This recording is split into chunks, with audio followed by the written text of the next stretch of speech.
Welcome to the Informed Pregnancy and Parenting Podcast. I am your host, Dr. Elliot Berlin, and today we're talking about yoga. There are lots of different types of yoga, and you may have heard of many of them. You may have tried many of them, and you may incorporate a variety of them into your yoga practice. But today we're talking about sexual yoga, and if you haven't heard of it and are curious to learn more, then you and I are in the same boat. My guest today is an author, teacher, and thought leader in the conversation of sacred intimacy. She helps others reclaim pleasure, thrive in sacred relationships, and love like they've never been hurt. She and her life partner, Justin Patrick Pierce, are the authors of the book, The Awakened Woman's Guide to Everlasting Love, which is an owner's manual for deepening intimacy and creating sacred relationship. They founded the Yoga of Intimacy, which teaches the embodied practice of sustaining deeply passionate long-term relationships. She is known as a teacher of love, intimacy, and Serpent Medicine. Londin Angel Winters, welcome to the podcast. Thanks. Happy to be here. I'm curious about everything. First of all, you're super pregnant right now. Very pregnant. And how far along are you? 33 weeks. And this is your first baby that's coming. My first. It's all new. Yeah. And you're rocking it. Rocking it? Yeah, you're Thanks rocking to you, it. I'm rocking it. Well, Crawl in there for every appointment, and then I glide right out. It's hashtag teamwork, I like to say. Okay, what's your background? Before we get into this unique, interesting thing that you do, that I'll probably blush, and luckily nobody can see me as I try to figure out and navigate through it. What's your background? My background is I was like most modern women. I was kicking major butt in the career world. I had won an Emmy, achieved financial freedom, competed in physique competitions, and was a champion. I pretty much, whatever I set out to do, I could manifest it like with the Midas touch. Except when it came to love, I was a dismal failure. Really? Oh, yeah. Does that happen a lot when you're super successful in one thing and it's hard? Is it something about you or something about people in relation to you? What I found out is that it was something about me and the way I was using my energy. Okay. What I was using to become a manifesting monster was like that go mode alpha energy. Okay. And what I needed to find to allow love into my life was that more what I call omega feminine receptive energy, where you could relax back and let someone lead you. So when I learned the art of surrender, everything changed. And that's when I dedicated my life to the yoga of intimacy. Because in all of the achievements you had prior, surrender is not really a helpful tool. Precisely. Yeah. I mean, when you're looking to create something out of nothing or penetrate the world with your mission or, just to win a physique competition, what you need to do is discipline yourself to like the millimeter degree, right? All of that requires this very sort of transcend the moment, harness the moment, be in charge of the moment, lead yourself and others. Mm-hmm. Push. None of that is great on a date if you're looking for a really alpha man. Right. So that's what if you're looking for an alpha man. Exactly. That's the distinction. Because likes repel?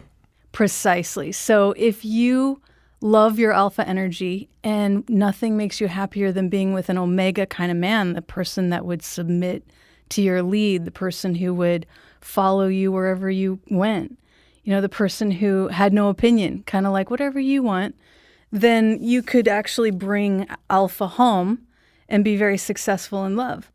But what I was experiencing, and almost all of the women I know, is they have this idea that they want to lead during the day and like enjoy that during the day and then come home and be ravished, right? Come home and have someone kind of say, hey, get over here, put your bag down. I need to look in your eyes. I mean, those kinds of things, like the things we see in the media where the woman gets swept off of her feet, all of those require surrender. So you have to learn what I call energetic agility. So many things are going through my mind. First of all, because sometimes I'm like, hey, to my wife, like I could really use some dinner, but that's not what she wants probably to hear. I just come home from a long day. It's not always. Sometimes I'm like, hey, get over here. I could use a whole bunch of things. But dinner's just one of them. I think I'm the one that's blushing in this interview. You are? Yeah. But then it really should be like, hey, what can I do for you? But we'll get there. Yeah. It's also, I just want to say, probably the same between any two partners, right? If a woman's looking for an alpha female partner. Absolutely. Or if a man's looking for an alpha male partner. Well, what's so beautiful about our modern times is that gender is so fluid. And no longer, if you're born with certain genitalia, does that define your essence. And so what we're noticing is, while that's great and we're all sort of switching roles so easily, what's terrible is that we don't really have a map for how to find polarity, which is opposites attracting. So if you want to have sexual charge in your life, somebody needs to be on one end and somebody needs to be on the other. It can't be all muddled. Muddled is like neutral. Like, oh yeah, we get along great, but we haven't had sex in 10 years. So the 1950s gave us strict models. Like, if you're a man, you play the masculine role. If you're a woman, you play the submissive role. And while that was so terrible for all of our essences, it gave us a map. Like, we knew how to create sexual charge because we just followed the law. You were given opposite roles. Yeah. Now and you opposites get to attract. And opposites attract. I mean, it's literally physics. And now you get to do whatever you want, but if you don't have a map, sometimes you end up nowhere. And so what the book does is it gives you... Our book gives you like all of these distinctions that help you understand where you are on the map and how to create what you actually want. So do you always have to look for the opposite of what you are, or the opposite of? No, for sure not. My husband and I really don't. There's 3 ways in any given moment that anyone can relate. One is alpha-alpha. You're both in go mode. This is like the classic power couple, right? So you're either great business partners, but you might get into a lot of arguments because you're both leading, so you're disagreeing. The other one's omega-omega. You're both relaxing together. This is when you play footsies on the couch, order food in, and binge watch something on Netflix, right? Everybody's like in nurture mode, sharing emotions mode, but nobody feels like having sex. It's like the best friend place. Okay. And then there's alpha omega. So it's the opposite of friends with benefits. Yeah. Right? Yeah. It's friends spouses. with back rubs. Well, I'm just saying it's like spouses without benefits. Yeah, precisely. Well, it's great. Like Justin and I really love that mode when we both need to be nourished. When we're really just tired and we don't want to have the responsibility of working hard. We just crash out together and really enjoy our best friendship. Okay, now I'm understanding this on a deeper level. You're saying within a relationship, yes, partners can have different phases. Partners will go through all 3. You can be alpha, alpha, omega, omega, or alpha and omega. Yeah. So for example, let's say, it's a busy time and you need to get a lot of stuff done. You can go in alpha, alpha, and then when you don't feel like having sex, you don't judge it because you're just like, we're in the same sexual pole. Of course we're going to be repelled, but we're going to be really powerful together. And then you've gone through a crazy time, you're really tired, you go into omega, omega. Your best friends, you don't judge it if you don't want to have sex. You're like, yeah, we're just friending out. It's not going to be sexy. It's not going to be hot. But then at one point with alpha, alpha, and omega, omega, at one point everybody starts to feel bored. And that's when the heat needs to come in. And that's when you go into alpha, omega. And you get to enjoy all 3 modalities all the time and know that you're in there intentionally, and it doesn't mean anything about your relationship if you didn't want to have sex in that time. So there's no alpha-alpha sex?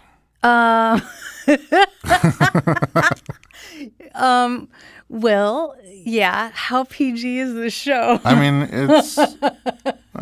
we'll let the audience decide. I mean, alpha-alpha sex would be pretty hot because it would look like, I'm in charge. No, I'm in charge. I'm in charge. No, I'm in charge.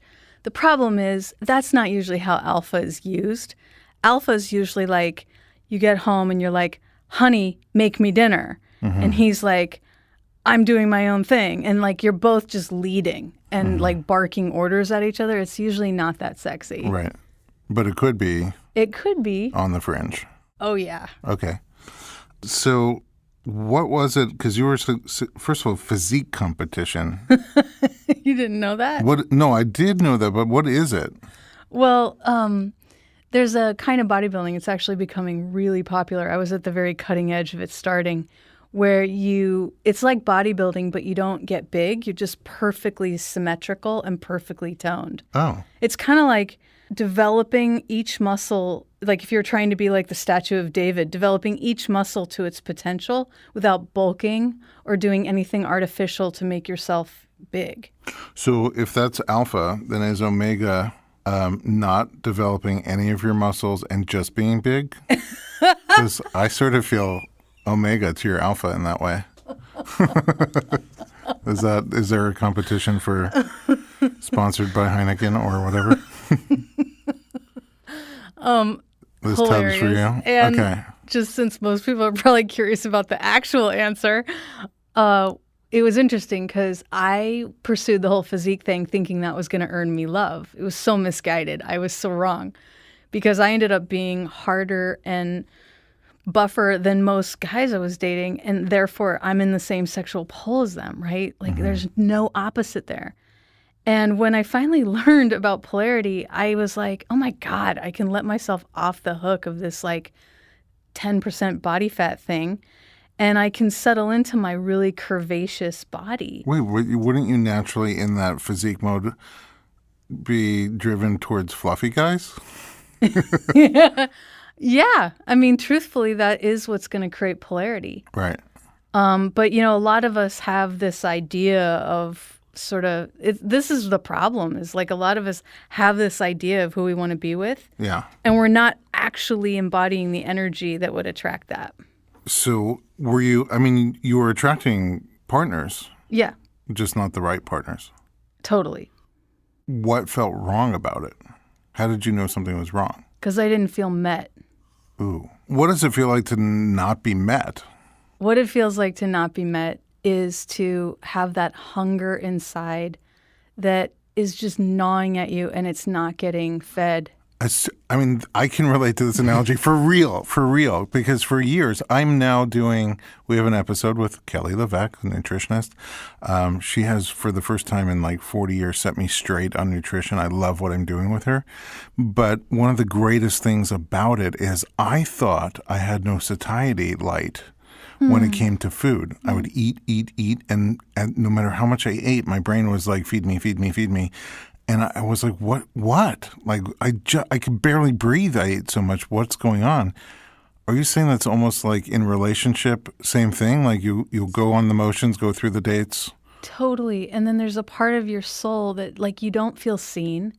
You don't feel connected to. You don't feel like splayed open after lovemaking. Everything just feels like it's on the surface. You're hardly even included in the picture. And really, that's true. There's so many women and men feeling like love isn't quite doing it for them, but they keep trying because that's just what we were shown to do. Mm-hmm. So then when you are met, like now that Kelly has me on this program where I'm eating the nutrients that my body's looking for, I'm not craving anything. I eat and then I'm satisfied. Yes. And then I get a little hungry later and I eat again and I'm satisfied. It's like a whole new world. Imagine that in love. Ooh. Imagine going on a date with your husband of 10 years, looking across the table from him and having... This is hard for me to imagine. I'm just saying. I'm trying. Imagine going on a date with your wife of 10 years or 20 and looking across the table and having a moment between you that is so electric, it's as if you just met. Wow. Yeah. That's what the sexual yoga provides us to have. I think that couples go through relationship highs and lows, ups and downs. Sometimes the relationship itself is much closer and further away. And then I think the sexual element of the relationship also then becomes better or worse. Yeah. But it sounds like you have a formula for when things are not as good as they could be, making them better, and maybe even making them better than they've ever been. Yeah.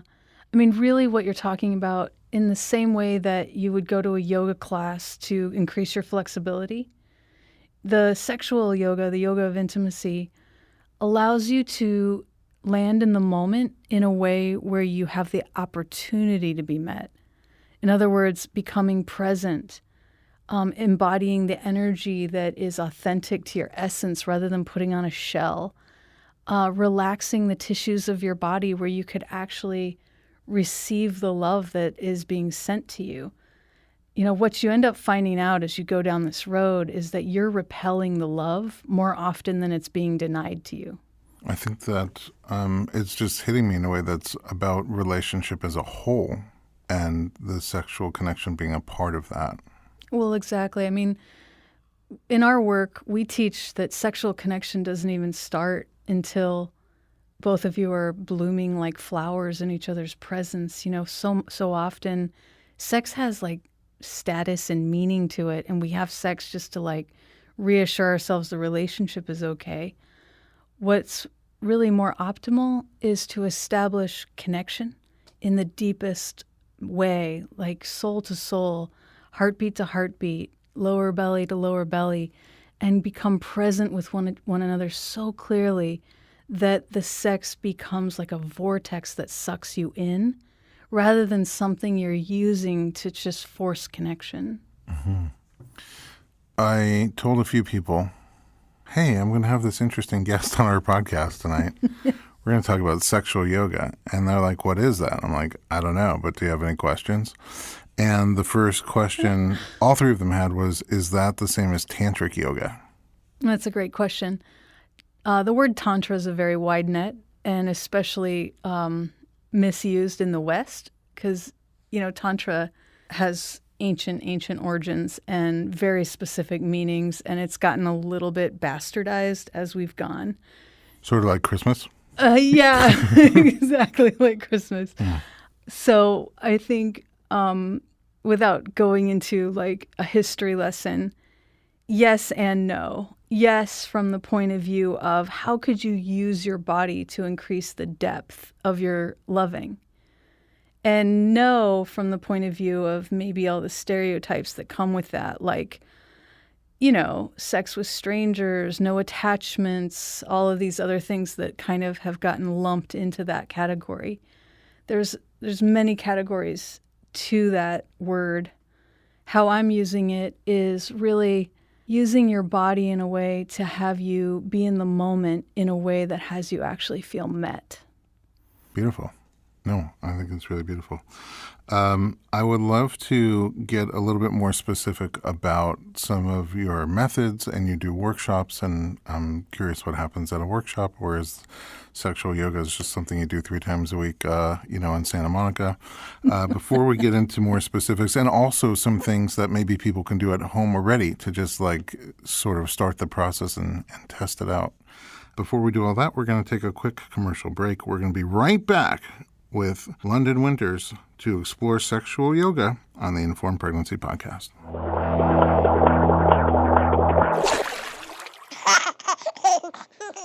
I'm Dr. Kat, host of the Mom and Mind podcast, where we cover everything related to your mental wellness in pregnancy, loss, birth, and postpartum. It's more than just postpartum depression. I interview experts in the field, and we get to hear real stories of healing from courageous moms and dads. We know that you are not alone on this journey, and now you can know that too. Listen in to Mom and Mind wherever you listen to podcasts, on the Pod Network, or at momandmind.com.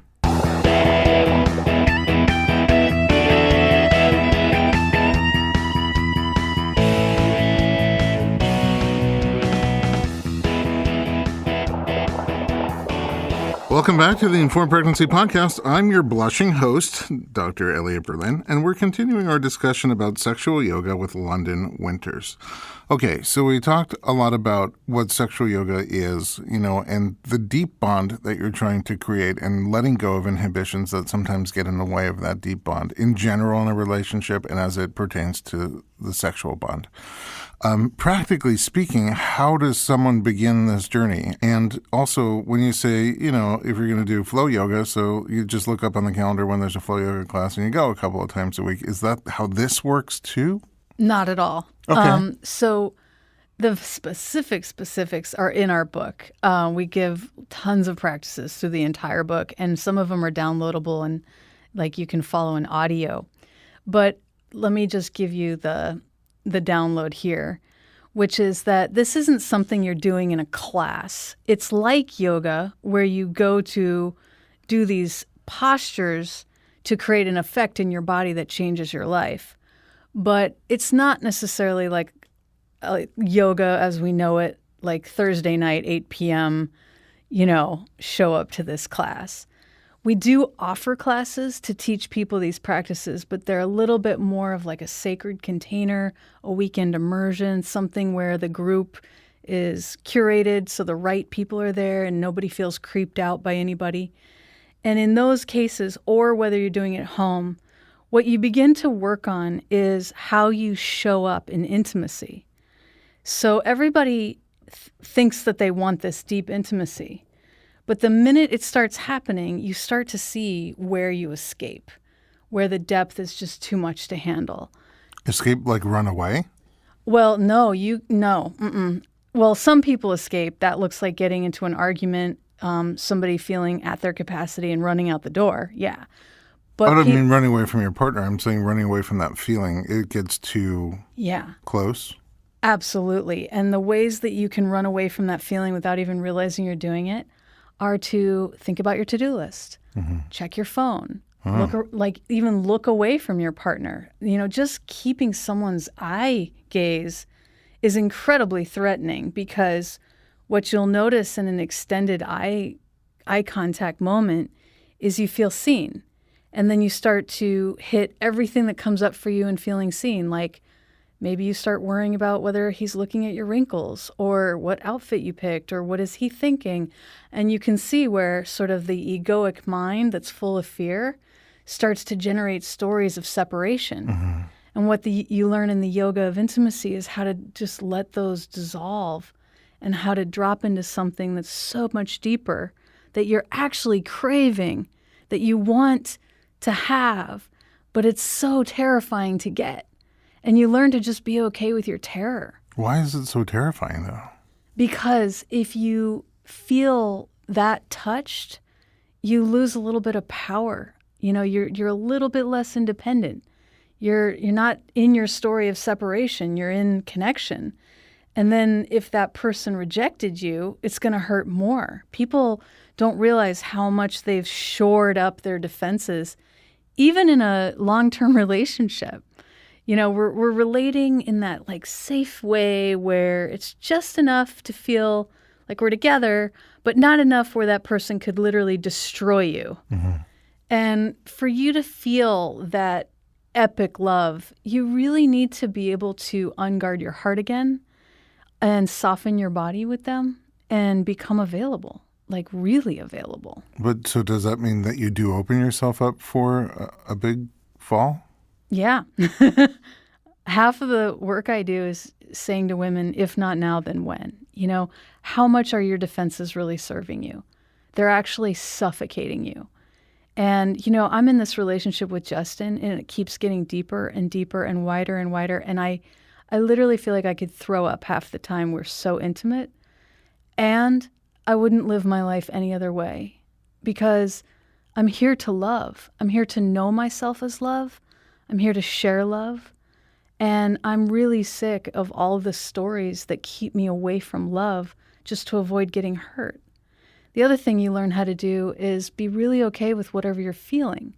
So part of showing up in intimacy is allowing anything to run through your body, whether that's anger, jealousy, bliss in the next moment. You don't try and be reasonable. You just surrender to the moment as it's occurring. And I think we mostly suppress it. Yeah, like, exactly. That's not an acceptable feeling. Shove it down. Totally. Or, could my partner handle this? I'm too much, all these things. Can I handle it? Yeah, can I handle it? And what the yoga of intimacy teaches you is how to pull the limiter off. And I've been through some tough stuff. I mean, I've had 6 miscarriages. They were just devastating to my soul. And I learned how to let all of that wash over me, all of that grief, and not resist it, not close down to it. It's the suffering comes from the resistance. Suffering comes from, oh, this is coming, I don't want to deal with this. I'm going to tighten up and try and squeeze this out.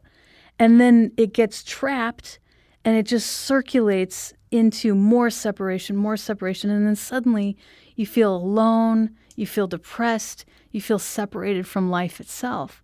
What you learn how to do in the yoga of intimacy is let all of that move through you without resisting it. And even though it's pain, it's vital. Like you're alive and you're allowing life to do what it does with you. And your heart is staying open. When your heart is open, you feel connected. You feel purpose. You feel meaning. And ideally, if you have someone really amazing in your life, you can look into their eyes and show them your pain, and they can just witness you in it. And that alone is huge. You know, I went to the doctor with some pelvic pain because of my pregnancy, and they didn't want to deal with how I was feeling. So they tightened up and they kind of like made me wrong and just, I don't know what they said, but it felt terrible. And then I called a friend and I was like, I need real help. And she said, call Dr. Berlin. I went to my first appointment with you. I showed you the same thing. And your empathetic heart, you were just like, oh, I get it. Yeah, we can work with this. Talk about feeling met. You know, that was a dramatic black and white difference between going to a doctor who was like, you're just, you know, blah, blah, blah. You need to just blah, blah, blah, and just like forced me to be out of it, and coming to you and having you be like, oh, okay, I see what you're going through. We'll work on this. And suddenly I'm in partnership. Like I got a teammate. Yeah. And everything in my whole pelvic floor melted in the presence of that compassion. That's what it's like to love in this way. Wow. Like, yeah, to have that with your partner. I feel like everything you're saying is so powerful, and it's like inviting. Yeah. You know, who doesn't really want that? Exactly. But also truthful, like we get in our own way. We do, and then we forget that we got in our self-defense. own way, and then we think it doesn't exist on the outside. But I especially love how you describe me as a doctor. I'm thinking about going to see myself. So I want to be met as a patient. Yeah, you're the man. If I get pregnant, I'm going to come see me. But also the two things that pop into my head. Number one is you talk about the women that you work with. Your book is called The Awakened Woman's Guide to Everlasting Love. But it sounds like this would apply to anybody. Absolutely. It totally applies to anyone. And in fact, half the book is written by my partner, Justin, and is the masculine point of view on all of this. So men love the book as much. Mm-hmm. But what we really wanted to do was have the voice of the book be for the love-driven being. In other words, any male or female, if love is your priority in life over maybe mission and purpose, this book will rock your world. Interesting. I mean, up until tonight, I was thinking about becoming, a physique competitor. But now you have me rethinking. Maybe I should be love-driven. It depends on the physique of your partner. That's absolutely right. I have a lot of thinking to do. Well, I already have a partner, and she's fantastic. So the workshops that you do, are they couples or are they individuals? Both. So we work with people who are single and wanting to call in something deeper, something that's less shallow. In this day of, swipe left, swipe right, people can really feel kind of like two things, not only unmet, but also like they have to be so entertaining to land a partner. They have to put up all of these, I don't know what, just masks, trying to be someone that gets the most attention, gets the most, makes yourself interesting that they would stick around. And we really help people unwind that whole thing so they could actually meet like a deep partner, someone who they could sustain a long-term relationship with, because it gets real in long-term relationship. And if you're dating with a mask on, you're probably not going to attract that. And then we work with couples because a lot of the yoga is what happens in the nervous system in your dynamic. And when you're together for a really long time, you develop patterns. And these patterns create monotony, and monotony kills passion. So what we help couples do is recognize where they're in just automatic, habitual ways of interacting, therefore kind of losing the vitality of the moment with each other. I wonder if I go home tonight and my wife will be home, or somebody's home listening, or maybe a couple's listening together. What's a starting point? What can somebody do at home to start down this path on our own? Great question. So in the book, we talk about the 3 pillars of sacred relationship, what it means to relate in a sacred way. The first pillar is presence. The best thing you could do is turn your phone off, put work away in your mind, step in front of your partner and see them, look into them. Like step in front of your partner and see if you could sync your breath with theirs. You have to be really sensitive to another person to match your breath to theirs. Mm-hmm. If you did that alone, you would shift your dynamic dramatically. I already feel the tinglies. Yeah. Just when you say it. I know, it's so good. It's by far the most powerful thing you could do for another person because it shows them that you're sensitive enough to them that you could actually pick up on the pace of their breathing. I mean, in a very non-creepy way, I think it's the same thing with the kids. Oh, absolutely. Like if the kids are away and if they're around me, but first of all, I'm on my phone or computer or they're on their electronics, we're just there. We're not connecting. We're not relating. Exactly. And we have the Sabbath. We're Sabbath observant. So Friday night at dark, everybody's got to put their stuff away. And then all of a sudden there's this like family bond. Yeah. Every week that we're forced into, that just becomes, it's a completely different energy. Yeah. You know, so I can see how, like, if you make time for that, even when you're not forced to, it can be a very powerful connector. Yeah, and what you really want to learn how to do is have that become, I call it agility, like have energetic agility, where you could do that 10 times throughout the day with your partner. So you're working, you're on your devices, you're doing all of that, and then you have a break, and you know how to put it all down, look deeply into your partner and just share a moment together. This is what Justin and I do all the time, like just literally 5 minutes together. And then you feel that deep connection. You feel fed, and then you just give each other like a little smile, and then you go back, work a little more, and then life doesn't feel like it's destroying you. It feels so different than sort of the get a break, make the obligatory, hey, babe, just checking on see how your day's going. And then she'll say something like, hey, you know those dresses? I was looking at the blue one and the red one. Meanwhile, I'm typing and answering a text. Yes. And she finishes her question, which one do you think looks better with whatever? And there's this long pause because I'm actually zoned out of her question. I'm just typing my email. She's like, you there? Are you there? Totally. That sounds like what happens to a lot of us all the time versus like investing that 3 or 4 minutes into a strong connection in the middle of the day. I always said there should be like a relationship Fitbit. You know, the Fitbit is like you got to do all the steps, you got to do the stairs, you got to do a certain amount of water. Yeah. Like there should be a relationship one. It's like, have you done presence? Presence. You know, presence 10 times Fitbit. presence throughout the day. What are the other pillars? The second pillar is polarity. So just like you said, pillar 1, presence, isn't sexual. You could do that with anyone that you love and not create weirdness, right? Creepiness, I call Creepiness, yeah. Pillar 2 is where the sexuality comes in. So this is polarity and it's opposites. Mm-hmm. So that's being mindful of what energy you're bringing into the space. So let's say you were at work all day and you're in go mode and, you know, your brain, like all the energy's in your head and it's so forward moving.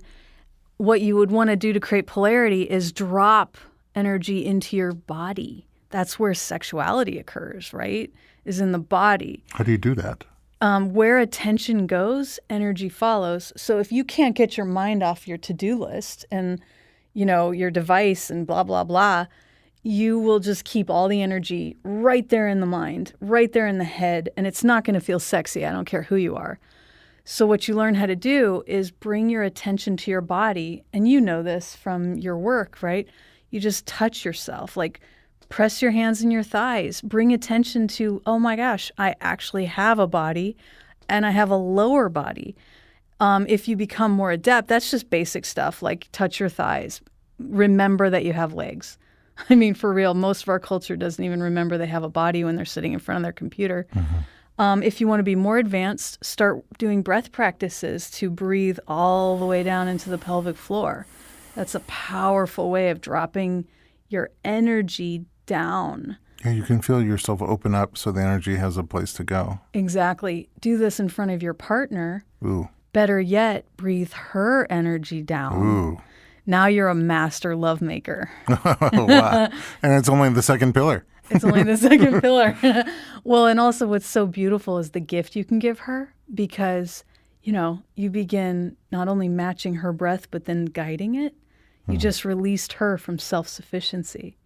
She's finding that surrender that she's just been yearning for her whole life, right? So this is the yoga. It's more about what you're doing with your body, your breath, your presence, less about agreements and strategies for relationship and all that other stuff that people do that is great for other purposes, but not lovemaking always.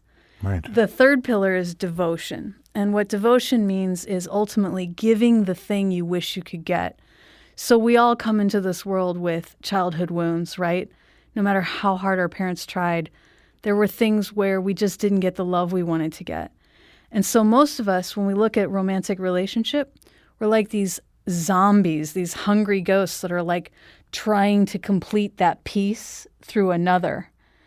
And where you get true liberation, some of the basis of these tantric teachings ultimately is resting in the perfection of the moment, feeling yourself already full, and then overflowing to giving.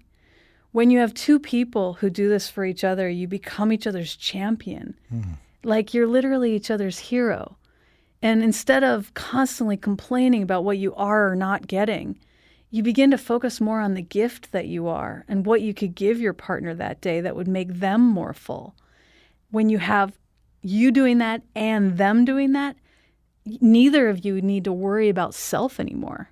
Oh, wow. I know. You're like standing for each other as like the ultimate champion. And one of the key premises of the book is that your intimate partner will teach you more about growth than any coach, guru, or teacher ever could, because they see you in the moments where you might not otherwise want to be seen. I mean, they're witnessing all of it. They know you better than you know yourself usually. That's really powerful. It's so powerful. It's really powerful. And the principles are not that complicated. Oh, no, they're so simple. They're simple, but they just need to be pointed out, really, and then practiced. Yeah, and the other thing about the principles is they're really counter to our lifestyles in many ways. So while they're quite simple, they're revolutionary in that to put away your phone when you don't have to changes your life. Phones. To actually think about what energy you're bringing to the table and how that's affecting the sexual heat of your relationship will change your life. To begin to live for your partner's fullness and just be their greatest champion rather than their constant complaint. Your partner will gain a courage and feel seen and feel championed into their own greatness in a way that, what I always like to say, it like knits you together like a well-woven rug. And every piece of conflict brings you closer and deeper and wider together until, long-term relationship gets a really bad name in our culture as if it's like a dead zone and a gutter of neutrality. But with these practices, long-term relationship becomes magnificent. I mean, every moment brings you deeper. 10 years, 20 years in, this is someone, you're loving at your edge. Wow. Yeah. And it's tragic how much you're invested, and that's beautiful. You're living like an artist of love, giving everything to your life. No holdback. How long are your workshops? 2-day immersions. Wow. So you must see like quite the transformation from hour one to graduation. It is profound. And we have had so many couples. People often come to our work as a last refuge. In fact, to save the relationship? Yeah, I just actually spoke to someone yesterday, and she was like, we have a workshop coming up, and she wanted to come. And she said, London, this is our Hail Mary. Like, we don't know what else to do, and we want to be together, but we don't know how to make it work. This is going to be our Hail Mary pass. I don't know the sports analogy precisely, and I get this all the time. And within 2 days, when they give up all of those habitual patterns, the monotony, they give up all the stories they created and the resentments and the defenses and, all of those things that eat away at true love, within 2 days, they can just be flirting with each other again. Literally. I introduced you as a teacher of love, intimacy, and serpent medicine. What is serpent medicine? Oh, I'm so glad you asked. So glad. So, I actually own 4 snakes, live snakes, big ones. Big snakes? Yeah. Like well, the one of really- them is really big. Okay. I have all sizes and shapes. And I use these to teach people how to find that natural Kundalini energy in their body. A snake is fully embodied from head to toe. When you have your eyes shut and you have a snake on you, you can't tell the difference between the head and the tail. Okay. They're completely congruent, totally coherent, and they are the essence of Shakti embodied. So when you put a snake on your body, you remember how to wake up to pleasure, to your own vital energy, to what it means to be alive in your body, to feel past your mind. The biggest thing that people get at a snake ceremony is they drop out of their mind in a way that they haven't in years. The snakes place them into their bodies. I mean, is it because people fear snakes? No, it's because snakes are resonant with that deep earthly vibration. They're so present. Talk about being present. They're so in the moment. They're so unapologetically authentic that when you literally have that transmission, you get a direct transmission from them. They call you into the moment. The part about being scared is because the reason why people are so afraid of snakes is snakes are unapologetic in their demand for presence. If you are unconscious and you act stupid around a snake, it will bite you because it's demanding more presence. When you come with consciousness and mindfulness and you treat the snake with being 100% there, the snake will make love to your body. So if the snake's on your body and you check your phone. Yeah, actually, it's funny because most people are so afraid of getting bitten by a snake, which if you approached a snake in nature, unconsciously, you would get bit. But these are temple snakes. I've raised them from babies. I've worked with them in a sacred way every single day of their lives. Like they trust humans. They don't actually bite you. What they do is they get really bored by you and they crawl off of you. Oh. So in snake ceremony, That's even worse. Oh, it's so much worse. I mean, I've had women in snake ceremony cry because the snake left. Oh gosh. And they were like, "This is what men do." And I was, and then I say, "Okay, well, what was going on with you when the snake crawled off?" And they're like, "I started to think about something other than the present moment. Like I started to think about." Blah, blah, blah, blah, blah, blah, blah. They left the moment. Their body was there, but their being wasn't. And the snake was like, all right, I'm out. Where did you pick that up? Oh, my God. I mean, this is something that, sometimes you just don't know. Like, as a little child, I grew up in the woods in North Carolina. I used to play with snakes all the time. And it was just something that came out of my heart. Like, I have no good reason why I do this other than it was a calling.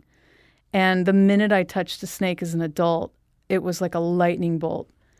There are a lot of people who come for snake ceremony and they get the lightning bolt and then they feel like they have to have a snake. Oh, really? They get one? Oh, yeah, because it's a really powerful animal. I mean, it's kind of like if you had a horse and there was just a wisdom and an intelligence there that you began to count on. That's how I am with my snakes. Wow. I've heard of people having snakes. Most people don't relate to snakes from a spiritual perspective. Right. They're just like cool animals and the feeding process is interesting to watch and all of that. I'm really relating to them as an animal totem, like shamanically. Wow. We're running out of time, but I think you've really given us an insight because I had no idea starting off what we were going to be talking about tonight, to be totally honest. Could have gone anywhere. I think in the end you could have your kids in the room for this episode. But three little points that occur to me are, number one, this kind of presence and letting go of fear and opening yourself up and allowing yourself to feel things that you're not used to feeling is almost exactly what we talk about in childbirth education and getting ready for both childbirth and parenting. And so I think that it'll be interesting to see how it is for you to go through that. But I get the sense that the same things that you've been practicing for so long and studying and teaching to others is going to be very helpful to you when you go through these intense transitions. And the second thing is a lot of our audience is pregnant or recently had a kid. And both of those can drive the physical relationship further apart. For some people, it bonds them closer together, but for a lot of people, it also drives them apart. And not just the physical relationship, but the relationship as a whole becomes strained. And so I think it's extra helpful that you give us these three pillars that we can just work on at home and try to build back that relationship. Both during pregnancy, there's a lot of room for intimacy, sometimes intimacy that is not achievable when you're not pregnant.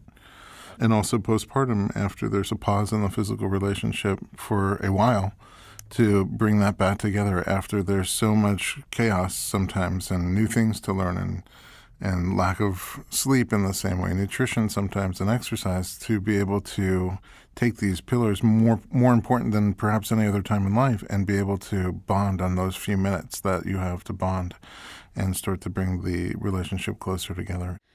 We were talking about these practices of sexual yoga and the practicals. We were just on a podcast called Neuron Fire, where a top neurologist who works with major teams like NBA, NFL, people who have millions of dollars on the line to win the game, are using the exact same technologies we teach couples in sexual yoga. They're teaching teammates to do with each other before the game because they literally have proven that it entrains their bodies together. Basically, they become on the same team. And this is how they can go on the court and know exactly where each of them are, think on the same plane, coordinate. So, when you talk about... You know what that reminds me of? What? You ever see the TV show Abby and Brittany? No. I'll tell you why I bring it up. There's a TLC show about, I think, the only living pair of conjoined twins in the world. And it's girls, and their names are Abby and Brittany, right? So they have two heads, but they share a body. But, one of them controls the right arm, and one of them controls the left arm, right? But they do things incredibly coherently. Like they'll sit and type an email. Oh, my gosh. How can they do that? Wow. How is one controlling one hand and one controlling the other hand? Or to eat with a fork and knife, or they play softball, or they drive. Oh, my gosh. But there's some sort of neural connection that's not obvious. It's not that you can see it on an anatomy scan. So it makes sense that even take yourself out of the same body of somebody else, you can develop those neural connections and sort of be aware, like they have to be aware of where the other arm is in space, the other leg is in space. And so, it sounds like you're suggesting you can do that just person to person. Well, not only can you do that person to person, but what you feel physiologically, like in your body, is you feel on the same team as your husband or wife. It puts you back on the same team. And when you're going through something that's so stressful like pregnancy or a newborn, you don't have to rely on the sex to bond you anymore. You can do these practices of like breathing together, becoming present with each other, get on the same team. And then when you go into something entirely stressful again, you feel like you've got each other's back. You feel like you're sort of working together rather than against, exactly like these teams are doing. It also reminds me of those experiments where you see people, a partner, they get them to bond. Uh-huh. Right? They line up their eyesight, they line up their breath, and then they tell them to close their eyes. And they'll touch one on the forehead, and the other one knows where they were touched. That's exactly what I'm talking about. Wow. That's so powerful. I got to try that. Totally. And, I'm going to jumble this all up. I'm going to be like, honey, look at me over here. And then all of a sudden I'm going to remember like the football thing. I'll be, hike! She's going to be like, what in the world? I'm like, so sorry. I'm new at this. gave me a chance. I'm very grateful to you for coming, and I learned a lot myself. And I'm really excited to share that with our audience as well. It was my pleasure. So, again, your book is called The Awakened Woman's Guide to Everlasting Love, not just for women. And where can we find you online? LondinAngelWinters.com. It's LONDIN, angelwinters.com. I will check you out over there. Thanks again for being here. At home, thanks for listening. You have some practicing to do. And when you're all done, share this episode with a friend. I'm sure it'll be helpful to people that you know. And if you have other interesting topics that you'd like us to explore, send us your suggestion to info@informedpregnancy.com.